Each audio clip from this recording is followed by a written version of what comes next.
बहुत समय पहले काशी नगरी में एक अत्यंत सुंदर और बुद्धिमान राजकुमारी रहती थी।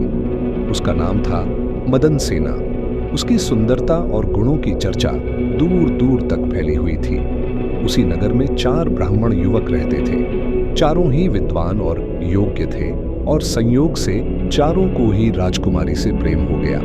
राजकुमारी के पिता ने सोचा कि वह अपनी बेटी का विवाह किसी योग्य वर से करेंगे, लेकिन इससे पहले ही एक दुखद घटना घट गई। एक दिन अचानक राजकुमारी की मृत्यु हो गई।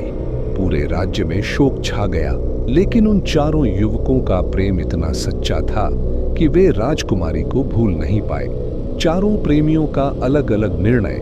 एक पहला युवक उसने राजकुमारी की अस्थियां लेकर तीर्थ यात्रा पर निकल पड़ा ताकि उसकी आत्मा को शांति मिल सके।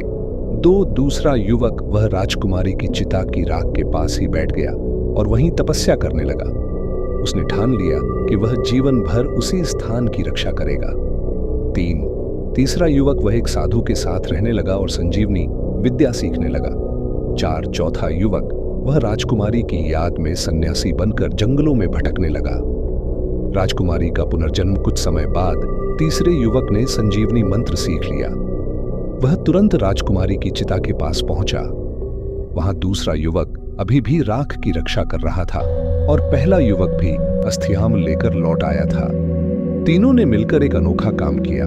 अस्थियाम और राख को एकत्र किया गया। तीसरे युवक ने संजीवनी मंत्र पढ़ा। अचानक एक चमत्कार हुआ। राजकुमारी फिर से जीवित हो गई। विवाद शुरू हो गया। अब चारों युवक वहां आ गए और सबने राजकुमारी पर अपना अधिकार जताया। पहला बोला, मैं अस्थियां लेकर तीर्थ गया, इसलिए मैं उसका पति हूं। दूसरा बोला, मैंने उसकी राख की रक्षा की, इसलिए वही मेरा अधिकार है। तीसरा बोला, मैंने उसे जीवन दिया, इसलिए वही मेरी पत्नी है। चौथा बोला, मैं उसके प्रेम में सन्यासी बना, इसलिए वही मेरी पत्नी है। चारों में भयंकर विवाद होने लगा। बेताल का प्रश्न इतनी कहानी सुनाकर बेताल ने राजा विक्रम से पूछा, हे राजा विक्रम, बताइए उस राजकुमारी का असली पति कौन होना चाहिए? और बेताल ने चेतावनी दी, अगर आपको उत्तर पता होते हुए भी आपने नहीं बताया तो आपका सिर टुकड़े टुकड़े हो जाएगा। राजा विक्रम ने कुछ देर सोचा और कहा, जिस युवक ने राजकुमारी की राख की रक्षा की वही उसका असली पति है। राजा विक्रम ने समझाया, जिसने अस्थियां उठाई उसने पुत्र का कर्तव्य निभाया, जिसने संजीवनी मंत्र पढ़ा उसने पिता जैसा कार्य किया, जीवन दिया। जिसने सन्यास लिया वह प्रेमी था, पति नहीं। जिसने राख की रक्षा की उसने पति का धर्म निभाया, इसलिए वही युवक राजकुमारी का असली पति होना चाहिए। यह सुनते ही बेताल जोर जोर से हंसने लगा और बोला, राजा विक्रम, आपने फिर बोल दिया, अब मैं फिर से उसी पेड़ पर जा रहा हूं।